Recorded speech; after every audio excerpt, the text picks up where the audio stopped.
టాలీవుడ్‌లో కామెడీ విలన్‌గా మంచి గుర్తింపు తెచ్చుకున్న వారిలో ఫిష్ వెంకట్ ఒకరు. హైదరాబాద్‌లో పుట్టి పెరిగిన అతను తన యాస, నటనతో తనకంటూ ఓ ప్రత్యేకమైన గుర్తింపు తెచ్చుకున్నాడు. 2000 సమ్మక్క సారక్క సినిమాతో సినీ ఇండస్ట్రీలోకి అడుగుపెట్టిన ఫిష్ వెంకట్ ఇప్పటి వరకు వందలాది సినిమాల్లో నటించాడు. స్టార్ హీరోలందరితోనూ స్క్రీన్ షేర్ చేసుకున్న అనుభవం ఈ కామెడీ విలన్ సొంతం. ఎన్టీఆర్ 'ఆది' సినిమాలో తొడగొట్టు చిన్నా అంటూ పవర్ఫుల్ డైలాగులు చెప్పిన ఫిష్ వెంకట్, గబ్బర్ సింగ్ సినిమాలో పవన్ కళ్యాణ్‌తో కబడ్డీ ఆడి తన్నులు తినడం ఎప్పటికీ గుర్తుండిపోతుంది. తన నటనతో ప్రేక్షకులను కడుపుబ్బా నవ్వించిన ఫిష్ వెంకట్ గత కొన్ని రోజులుగా సినిమాల్లో కనిపించడం లేదు. అతను చివరిసారిగా గత ఏడాది రిలీజ్ అయిన 'నరకాసుర' సినిమాలో కనిపించాడు. అంతకు ముందు కూడా అడపాదడపా మాత్రమే మూవీస్‌లో కనిపించాడు. కొన్ని రోజులుగా సినిమా ఇండస్ట్రీకి దూరంగా ఉన్న అతను తీవ్ర అనారోగ్య సమస్యలతో బాధపడుతున్నాడు. తన కుటుంబం దీనస్థితిలో ఉందని ఎవరైనా ఆదుకోవాలని వేడుకుంటున్నాడు.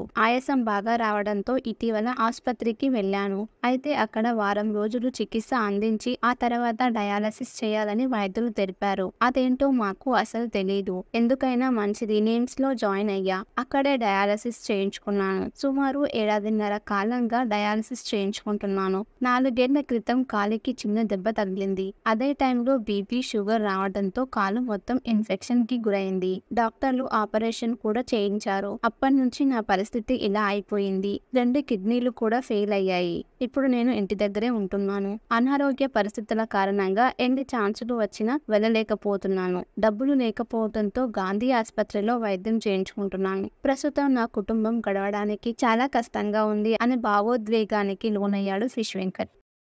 తీవ్ర అనారోగ్య సమస్యలతో ప్రస్తుతం ఆయన ఇంటికే పరిమితమయ్యారు. ప్రస్తుతం ఫిష్ వెంకట్ ఇంటి పట్టునే ఉండడంతో ఈ నటుడి కుటుంబం తీవ్ర ఇబ్బందులు పడుతుంది. ప్రస్తుతం హైదరాబాద్లోని రామ్నగర్లోని తన ఇంట్లోనే దయనీయ జీవితం గడుపుతుంది ఫిష్ వెంకట్ ఫ్యామిలీ. ఈ క్రమంలోనే ఆయన పరిస్థితిని చూసిన అభిమానులు, నెటిజన్లు ఎమోషనల్ అయ్యారు. ఫిష్ వెంకట్ ఫ్యామిలీని ఆదుకోవాలని కోరుతున్నారు. ఈ నేపథ్యంలో నటుడి దీన పరిస్థితిని చూసి చలించిపోయిన ప్రముఖ నిర్మాత చెదలవాడ శ్రీనివాసరావు ₹1,00,000 ఆర్థిక సహాయాన్ని అందించారు.